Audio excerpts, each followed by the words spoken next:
안녕하세요. 고척교회 성도 여러분, 믿음성장학교 신앙다지기 편을 강의하고 있는 이민우 목사입니다. 이제 4주간의 강의를 오늘을 통해서 마치게 되는데요. 너무나도 아쉽고 또 그 마음이 크지만 그래도 오늘 이 강의도 최선을 다해서 우리가 함께 배워보았으면 좋겠습니다. 우리는 오늘 그리스도인의 삶에 대해서 우리가 일상생활 속에서 어떠한 삶을 살아야 할 것인지에 대해서 배워보고자 합니다. 우리는 이 강의를 통해서 예수님을 따르는 그리스도인들이 이 땅에서 어떻게 살아야 하는지에 대해서 배워보도록 하겠습니다.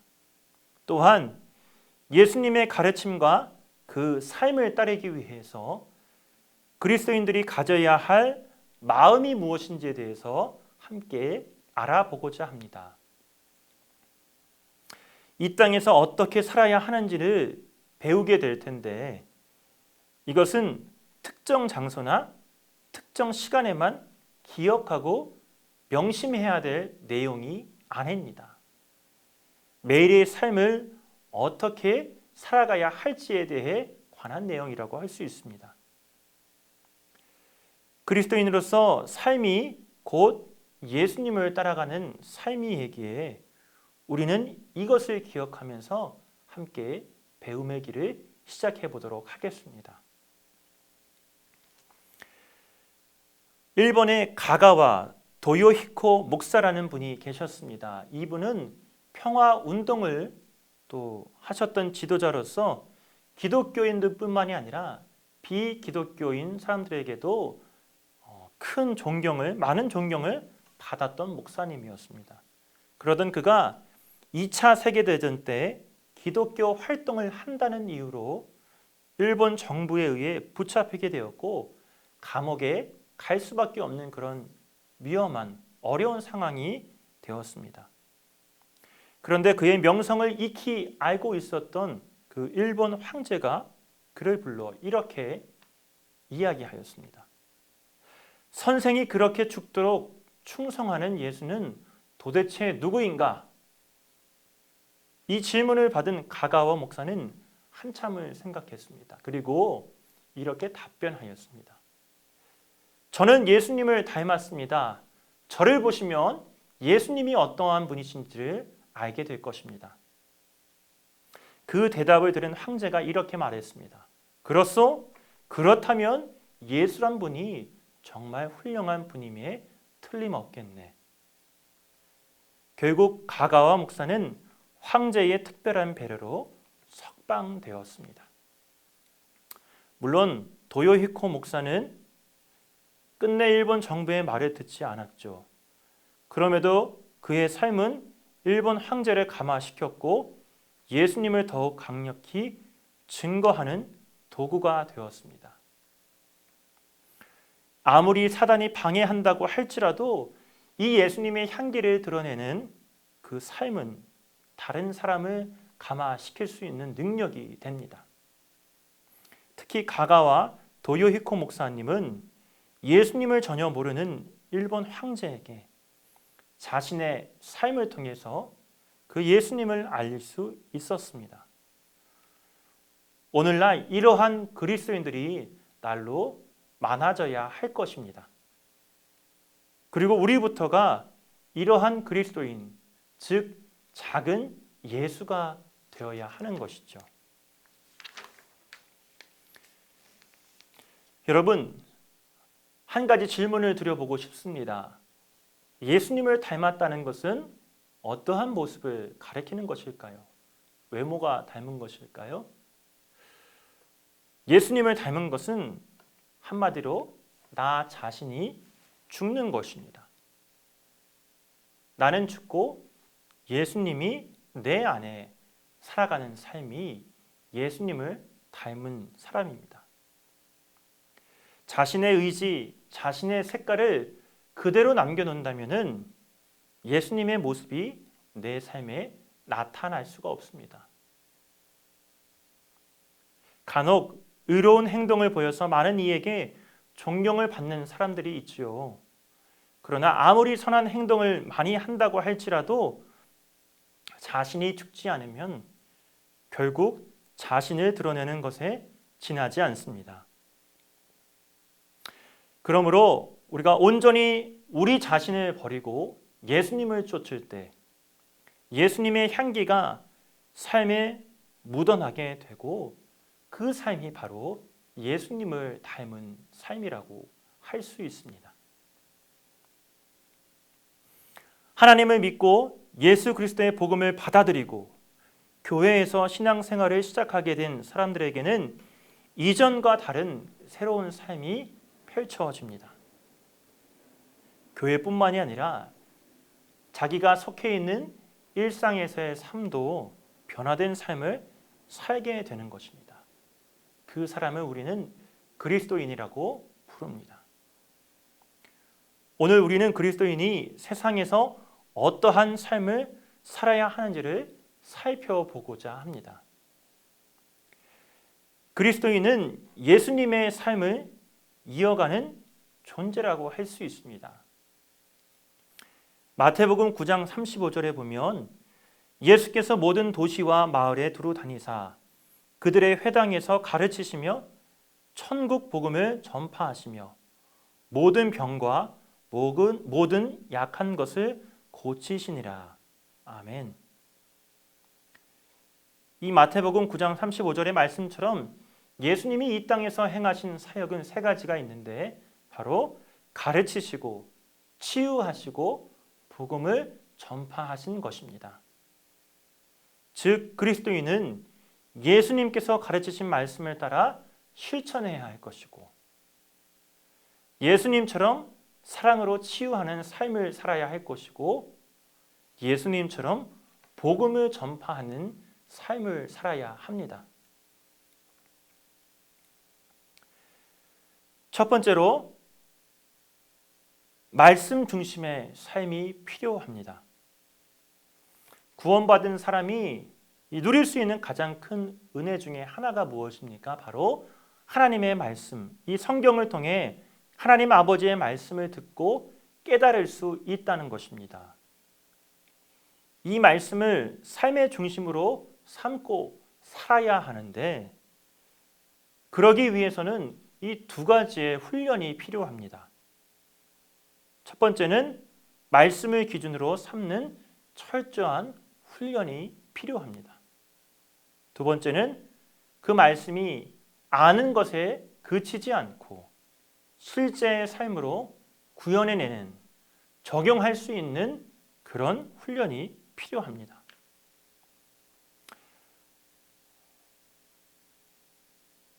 말씀을 기준으로 삼는 삶은 무엇일까요? 바로 세상 사람들과 구별된 존재들이 해야 될 모습입니다. 세상 사람들과는 다른 원칙으로, 다른 기준을 가지고 살아가야 합니다. 로마서 12장 2절에 보면 너희는 이 세대를 본받지 말고 오직 마음을 새롭게 함으로 변화를 받아 하나님의 선하시고 기뻐하시고 온전하신 뜻이 무엇인지 분별하도록 하라라고 말씀하고 있습니다. 삶의 원칙을 세우기 위해서는 반드시 기준이 필요합니다. 무엇을 기준으로 삼는지에 따라서 우리의 삶의 방향의 자체가 달라지게 되는 것입니다. 그렇다면 그리스도인이 삶의 기준으로 삶아야 할 것은 바로 하나님의 말씀입니다. 곧 우리가 읽는 성경이 될 것입니다. 그 말씀은 우리에게 어떤 영향을 미칩니까? 우리를 옳은 길로 인도합니다. 그리고 하나님의 사람으로 살아가게 하는 능력이 되는 것이지요. 성경 말씀은 무엇입니까? 이 보이지 않는 하나님께서 자신의 사랑을 사람들이 볼 수 있게 그런 형태로 표현하신 것이 바로 성경 말씀입니다. 러브레터와도 같은 것인지요. 러브레터는 무엇입니까? 사랑의 편지입니다. 하나님은 우리가 더 행복하도록, 나쁜 길로 빠지지 않도록 우리에게 필요한 말씀들을 그 성경 말씀 안에 다 기록해 두셨습니다. 말씀으로 기준으로 삼으며 사는 것이 우리의 삶을 얽매는 것이 절대로 아닙니다. 오히려 그런 삶은 하나님의 사랑을 더욱 깊이 체험할 수 있는 지름길이라고 할 수 있습니다. 또한 말씀은 영혼의 양식과도 같습니다. 음식 없이 살 수 있는 사람이 없듯이 이 말씀 없이는 우리가 살아갈 수 없다는 것을 기억해야 합니다. 선택사항이 아닙니다. 필수적인 요소입니다. 말씀을 꾸준히 읽고 그 말씀을 기준으로 삼으며 살아가는 것은 영적 생명이 걸린 중요한 일입니다. 또한 우리는 말씀을 실천하는 삶이 필요합니다. 우리는 성경을 통해서 하나님의 말씀을 읽고 들을 수 있습니다. 이렇게 글자로 기록된 하나님의 말씀은 지식의 차원을 넘어서 행함의 차원으로 실천의 영역으로 넘어가야 합니다. 우리의 삶 속에서 구체적인 적용과 실천이 드러나야 하는 것이죠. 야고보서 2장 22절에 이렇게 말씀합니다. 내가 보거니와 믿음이 그의 행함과 함께 일하고 행함으로 믿음이 온전하게 되었느니라. 아멘. 말씀 실천의 첫 단계는 결단입니다. 말씀을 실천하고 싶을 때만 그때에만 실천하는 것은 진정한 말씀의 실천이 아니라고 할 수 있습니다. 어떠한 상황이라든지 어떤 어려움이 있더라도 그 말씀대로 내가 살겠다는 결단을 내릴 때에 그것이 바로 온전한 말씀 실천의 삶으로 나아갈 수 있는 것입니다. 우리는 세상 속에 살아가면서 고민을 합니다. 하나님 나라의 가치를 선택할 것인가 아니면 세상의 가치를 선택할 것인가 말이죠. 이러한 갈등을 우리는 날마다 경험하며 살아갑니다. 세상의 안목으로 그 하나님 나라의 가치를 생각해 보면은 어리석어 보일 수도 있습니다. 이해가 되지 않죠. 좁고 험한 길로 보이기까지 합니다. 그러나 우리는 세상 사람이 아니고 그리스도인이라고 칭함을 받았습니다. 그리스도인은 말씀에 근거하여 올바른 결단을 할 수 있어야 합니다. 마태복음 7장 13절 14절의 말씀을 보면 좁은 문으로 들어가라. 멸망으로 인도하는 문은 크고 그 길이 넓어 그리로 들어가는 자가 많고 생명으로 인도하는 문은 좁고 길이 협착하여 찾는 자가 적음이라. 우리가 말씀에 근거하여 그 좁고 험한 길을 걸어가지만 그것이 바로 축복의 삶이 되는 것입니다. 생명으로 인도하는 그런 발걸음이 되는 것이죠. 말씀 실천의 삶은 우리로 하여금 세상 가운데서 선한 영향력을 나타내게 합니다. 왜냐하면 그 하나님의 말씀은 정의와 공의를 드러내기 때문입니다. 그리고 가장 위대하고 완벽한 윤리의 내용을 담고 있습니다. 그러므로 말씀대로 살고자 결단하고 실천하는 그리스도인들은 이 세상에서 빛과 소금의 역할을 감당하게 되는 것입니다. 오늘날 교인임에도 윤리적인 범죄를 저지르는 사람들이 있습니다. 이것은 빛과 소금의 역할을 감당해야 할 그리스도인의 사명에 어긋나는 것입니다. 특별히 그리스도인들은 자신의 행동을 통해서 하나님의 영광을 가리는 일에 그 일이 없도록 주의하고 경계해야 할 것입니다. 또한 사회의 법과 윤리를 지키는 데에 흠이 없도록 하여서 세상 사람들이 보기에도 덕을 세울 수 있는 모습이 되어야 합니다.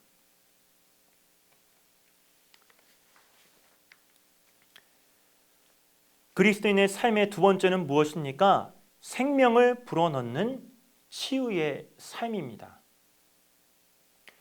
그리스도인은 예수 그리스도의 삶을 따라가는 존재입니다. 죽을 수밖에 없던 인류에게 생명을 주신 예수님의 삶을 되새겨보고 어떻게 따라갈 수 있을지를 함께 살펴봅시다. 그 삶은 치유의 역사를 이어가는 삶입니다. 예수님께서는 낮아지시고 더 낮아지셨습니다. 종의 형체로 이 땅에 오셔서 죽기까지 복종하셨습니다. 왜 예수님께서 그토록 낮아지셨을까요? 바로 우리를 치유하시기 위해, 우리를 살리시기 위해 그런 삶을 사신 것입니다. 이사야 53장 5절에 보면 그가 찔림은 우리의 허물 때문이요 그가 상함은 우리의 죄악 때문이라. 그가 징계를 받음으로 우리는 평화를 누리고 그가 채찍에 맞음으로 우리는 나음을 받았도다. 아멘. 예수님의 치유의 역사를 통해 우리는 치유되고 살게 되었다는 것입니다. 그리스도인은 예수님의 낮아지심을 배우고 낮은 곳을 찾아가야 합니다. 상처가 있는 사람을 만나고 어루만져 주어야 하고 영육간의 질병의 고통과 아픔이 있는 자를 찾아가 중보기도해 주어야 하는 것입니다. 치유의 삶은 일상에서도 지속되어야 합니다. 예수님의 치유 사역은 살리는 일, 곧 생명력을 불어넣는 일이었습니다. 그러므로 그리스도인 역시 일상에서 무엇이 살리는 일이고 무엇이 죽이는 일인가에 대한 분명한 생각이, 기준이 있어야 합니다.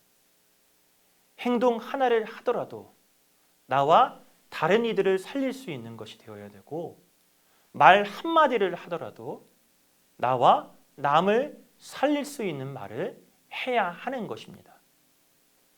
이것이 예수님의 치유 역사를 이어가는 것이라고 할 수 있습니다. 그런데 환경이나 형편이 나빠지면 남을 돌아보기가 쉽지 않은 것이 우리의 인생입니다. 내 처지도 힘든데 다른 이들을 살피기에 버겁다고 여겨지는 것이죠. 그래도 이웃을 향한 치유의 삶은 끊어지지 않아야 합니다. 그 이유는 우리가 가진 모든 것이 하나님께서 선물로 주신 것이기 때문입니다. 거저 받았기 때문에 어떤 상황에서든지 어떤 삶에 우리가 놓여 있더라도 아까워하지 않고 베풀 수 있는 것입니다. 지금 가지고 있는 것만으로도 충분히 누군가를 살릴 수 있습니다.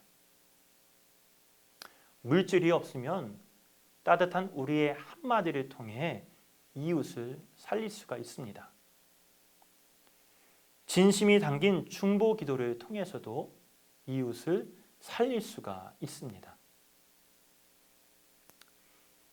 이 치유의 삶은 사랑으로 치유하는 삶입니다. 여러분, 치유의 원동력이 어떤 기술이나 능력이 아닙니다. 그 원동력은 바로 사랑입니다. 탁월한 언변이나 지혜로 이 누군가의 상처와 아픔을 치유할 수 있는 것이 절대로 아니죠. 예수님께서 사랑으로 십자가에 피 흘려 돌아가심으로 우리 인류를 살리신 것처럼 우리도 그 사랑을 힘입어서 치유의 역사를 이어가야 하는 것입니다. 사랑은 예수님께서 우리에게 주신 새 계명이라고 할 수 있습니다. 이 요한복음 13장 34절에서 35절을 살펴보면 새 계명을 너희에게 주노니 서로 사랑하라. 내가 너희를 사랑한 것 같이 너희도 서로 사랑하라. 너희가 서로 사랑하면 이로써 모든 사람이 너희가 내 제자인 줄 알리라 라고 기록하고 있습니다. 예수님은 하나님을 사랑하고 이웃을 사랑해야 한다고 말씀하셨습니다. 따라서 사랑은 우리 자신이 그리스도임을 증명할 수 있는 참된 증거라고 할 수 있는 것입니다. 동시에 사랑은 성령의 열매를 맺는 것이며 하나님의 성품에 참여하는 것입니다. 이 치유의 원동력이 되는 사랑은 우리가 예상치 못한 기적을 만들어내기도 합니다. 우리가 공궁에 처했음에도 예수님의 사랑에 힘입어 치유의 역사를 이어간다면 그 치유의 역사는 상대방에게만 임하지 않습니다. 그 사랑을 전한 나에게도 갑절로 임하게 되는 것입니다. 이것이 예수님의 사랑이 가지고 있는 위대한 힘입니다. 이 사실을 기억하면서 우리가 생명을 불어넣는 치유 역사에 더욱 함께 동참하여야 할 것입니다. 그리스도인의 삶의 세 번째는 복음을 전파하는 삶입니다. 여러분, 우리는 예수 그리스도의 복음을 믿고 그것을 받아들여 구원을 받았습니다. 복음은 말 그대로 굿뉴스, 기쁜 소식입니다. 기쁜 소식. 근데 그것은 우리에게만 기쁜 소식이 아니라 세상 모든 사람들에게도 동일한 기쁜 소식이 되는 것입니다.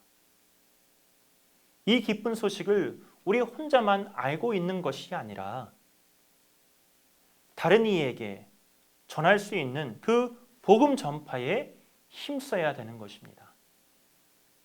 그리고 어떤 자세로 복음 전파에 임해야 하는지도 우리가 함께 알아보고자 합니다.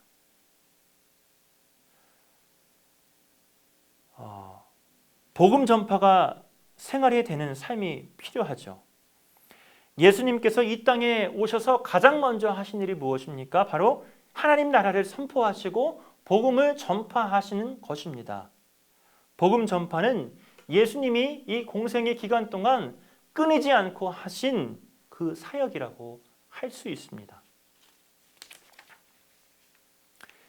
예수님께서 하늘로 올라가시면서 남기신 그 한마디도 바로 이 복음을 세상 끝까지 전파하라는 명령이셨습니다. 마가복음 16장 15절 또 이르시되 너희는 온 천하에 다니며 만민에게 복음을 전파하라. 사도행전 1장 8절 오직 성령이 너희에게 임하시면 너희가 권능을 받고 예루살렘과 온 유대와 사마리아와 땅끝까지 이르러 내 증인이 되리라 하시니라. 아멘. 이렇게 말씀하시고 계십니다. 그만큼 우리에게 맡겨진 이 사명이, 이 복음 전파의 사명이 매우 중요하다라고 우리는 생각할 수 있습니다. 복음 전파는 영혼을 살리는 일입니다. 이 세상에서 중요한 것들이 참 많겠지만 한 영혼을 살리는 것만큼 중요한 일은 아무것도 없습니다. 따라서 복음 전파는 우리의 생활이 되어야 하는 것입니다. 우리의 삶이 되어야 합니다. 성경은 어떤 상황이든지 복음을 전파하라고 말씀하십니다. 디모데후서 4장 2절에 보면 너는 말씀을 전파하라. 때를 얻든지 못 얻든지 항상 힘쓰라고 말씀하고 있습니다. 어느 곳에 있든지 어떤 사람을 만나든지 복음을 전파할 기회를 얻고자 노력해야 합니다. 무엇보다도 우리의 삶이 이 섬김과 봉사로 넘치는 작은 예수의 삶이 되어야 합니다. 예수님을 나의 삶으로 증거하는 것이야말로 살아있는 복음 전파라고 할 수 있습니다. 복음 전파하는 것에는 말로 복음을 전하는 것도 있지만 내 삶을 통해서 복음을 전파할 수 있습니다. 일상에서의 행동과 나의 말이 그 말과 행동을 통해서 다른 사람들에게 하나님을 느끼게 할 수 있는 좋은 방법입니다. 즉, 복음을 받아들인 내 삶에 행복이 넘쳐나고 내 행동과 말이 언제나 올바르게 되면 사람들이 그 모습을 보고 감화를 줄 수 있습니다. 그리고 복음에 대한 관심을 가질 수 있는 계기가 되는 것입니다. 그리고 내가 만난 하나님, 우리가 만난 하나님을 그들도 만나기를 원하게 되는 것입니다. 이러한 삶의 복음 전파가 반드시 필요하고 중요합니다.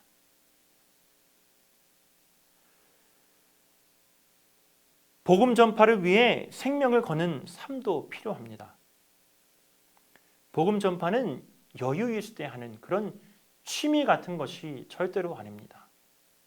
그것은 우리의 인생의 목적이 되어야 하고 생명을 건다라는 이 각오로 복음을 전해야 하는 것입니다. 사탄은 복음의 증인들을 핍박하며 복음 전하는 일을 끊임없이 방해합니다. 복음 전파의 역사를 돌아보면 이 복음을 전하기 위해 많은 사람들이 희생되었습니다. 지금도 복음 전파하는 그곳에 핍박과 고난이 존재합니다. 코로나19로 인하여서 이 복음 전하는 것이 얼마나 힘든 것인지, 얼마나 어려운 것인지를 새삼 느끼게 되고 그 사회가 변화하고 있습니다. 하지만 그리스도인은 이러한 고난과 어려움을 이겨내고 복음을 전파하는 사명을 끝까지 감당해야 하는 것입니다. 그럴 때에 그분의 나라를 구하며 그 사명을 온전히 감당할 때에 하나님께서는 그들에게 예비하신 면류관을 허락하여 주실 것입니다. 사도행전 20장 23절에서 24절까지의 말씀입니다. 오직 성령이 각 성에서 내게 증언하여 결박과 환난이 나를 기다린다 하시나 내가 달려갈 길과 주 예수께 받은 사명 곧 하나님의 은혜의 복음을 증언하는 일을 마치려 하면은 나의 생명조차 조금도 귀한 것으로 여기지 아니하노라. 바울 사도의 이 복음 전파를 향한 마음이 담겨져 있습니다. 복음을 전하는 사람들에게는 단지 하늘의 상급만 주어지는 것이 아닙니다. 이 땅에서도 놀라운 하나님의 복과 은혜를 체험하게 됩니다. 복음을 증거하는 자체가 복이기에 이 복음을 증거하다 보면, 전파하다 보면은 그 과정 속에서 이 세상이 줄 수 없는 기쁨을 누리고 만나게 됩니다. 그것은 예수님이 복음 전하는 자와 늘 동행하시기 때문입니다. 그러므로 복음 전파의 삶은 곧 예수님과 동행하는 삶이라고 할 수 있습니다. 사랑하는 성도 여러분, 오늘 우리는 그리스도인의 삶에 대해서 함께 알아보았습니다. 우리 내용을 다시 한번 복습해 보도록 하겠습니다. 첫째로 그리스도인은 말씀을 실천하는 사람입니다. 그리스도인은 말씀을 삶의 원칙으로, 기준으로 삼아야 합니다. 그리고 어떤 상황에 있든지 그 말씀대로 살겠다는 결단을 해야 합니다. 말씀 실천의 삶은 나 자신을 변화시킬 뿐만이 아니라 세상 속에서 선한 영향력을 끼칠 수 있게 되는 것입니다. 두 번째로 그리스도인은 치유하는 삶을 살아야 합니다. 예수님께서 낮아지셔서 사람들을 치유하시고 살리셨습니다. 그리스도인은 예수님처럼 생명을 전하는 일에, 생명을 살리는 일에 관심을 두어야 하고 그 치유의 역사를 이어가야 하는 것입니다. 예수님께서 보여주신 그 십자가의 사랑이 이 치유 역사의 원동력이 됨을 기억해야 합니다. 마지막으로 그리스도인은 복음을 전파하는 사람입니다. 복음을 전파하는 것은 예수님의 주된 사역이자 지상 명령입니다. 그러기에 우리도 이 복음을 전파하기에 힘써야 합니다. 그리고 복음을 전파하는 데에 따른 고난을 예수님과 동행함으로 우리는 이겨낼 수 있습니다.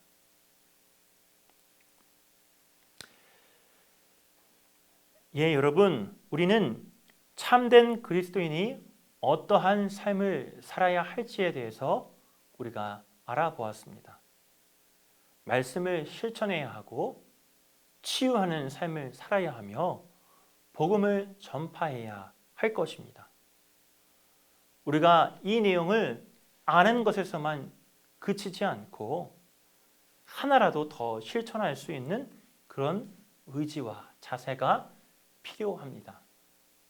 그렇게 살아가실 것을 저는 믿음으로 확신합니다. 사랑하는 고척의 성도 여러분, 우리는 지난 4주 동안 이 신앙을 다질 수 있는 4가지 내용을 가지고 함께 배웠습니다. 하나님에 대해서 배웠고, 예수님에 대해서 배웠고, 그리스도인의 교회 생활, 그리고 오늘 배운 그리스도인의 삶에 대해서 우리가 함께 알아보았습니다. 우리가 아는 것도 중요하지만 실천하는 것도 참 중요합니다. 우리가 배운 내용들을 잘 기억하시고 잘 복습하셔서 우리의 삶에 잘 적용할 수 있는 그런 은혜의 삶으로, 축복의 삶으로 나아가시기를 주님의 이름으로 소망합니다. 4주 동안 너무 수고하셨고요. 이 강의를 듣는 모든 분들이 하나님의 자녀로, 하나님의 복된 축복의 자녀로 성장해 나가시기를, 그렇게 살아나가시기를 저 또한 저의 자리에서 최선을 다해 기도하도록 하겠습니다. 감사합니다. 수고하셨습니다.